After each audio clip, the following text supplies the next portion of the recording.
Je vous parle aujourd'hui de barils, de chaudière et je vais vous parler de réduit.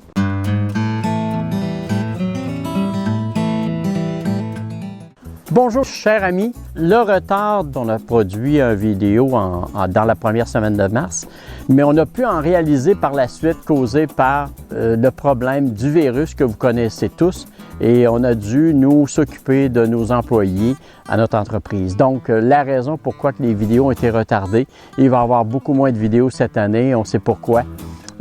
Car on est plutôt confiné à la maison et on est aussi confiné à la cabane, dans la nature, avec une senteur que vous connaissez sans doute. Je vous parle aujourd'hui de barils. L'erreur dans ce baril que l'on a fait, c'est que la base, c'est une base qui dépasse. Là. Regardez, si on constate ici un dépassement. Donc ça reste pris dans la neige ou dans la glace et c'est très difficile quand on est en plein début de saison de pouvoir le déloger.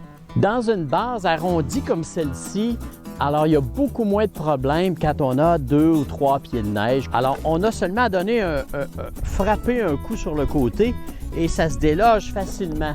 J'en ai quelques-uns qui sont différents. Et puis, c'était pas vraiment une très bonne idée. On ne le savait pas, mais aujourd'hui, on le réalise, donc on vous en fait part. C'est une erreur d'avoir acheté le baril avec une base qui dépasse. On aime mieux le baril avec une base arrondie. Ça devient très difficile de les laver.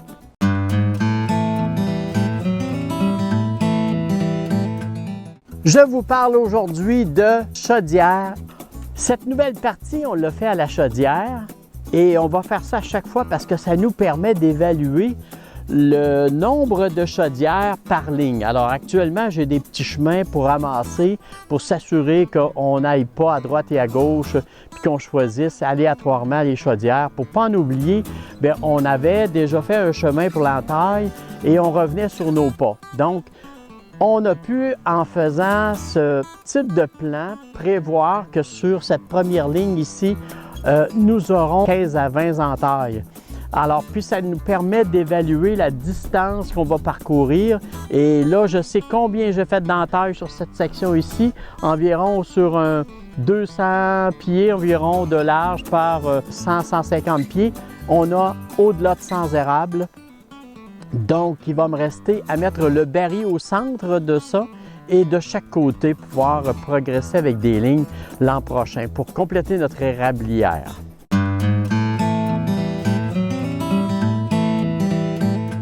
Et je vais vous parler de réduit. Donc, on a fait la dégustation avec des amis avant notre charmant virus. Et nous allons vous parler des résultats. Bien, nous, on l'a goûté avec différents produits. On l'a goûté avec de l'alcool. On l'a goûté avec le gin, que tout le monde connaît, parce que nos origines, mes parents prenaient ça avec du gin, du Genova. Il y en a le Tanqueray, pas vraiment, parce que c'est trop parfumé, à moins que vous aimiez vraiment ça. On le fait aussi avec du rhum. Un rhum qui vient de Cuba ou de la République, s'il n'est pas trop parfumé, vraiment va être très très bon, surtout celui qui est fait à base de canne à sucre. Alors, je vais vous dire quels sont nos préférés.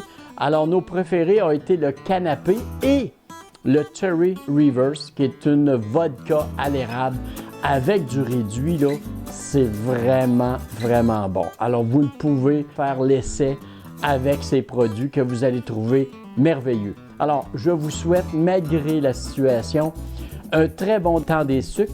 Et j'espère que votre moment confiné, soit à la maison ou à la cabane, ne sera pas trop dur, étant donné qu'on ne peut pas être plusieurs à la cabane à sucre. Donc, nous, on a annulé toutes nos rencontres avec nos familles et nos amis causées par cette situation. Alors, bon temps des sucres à chacun.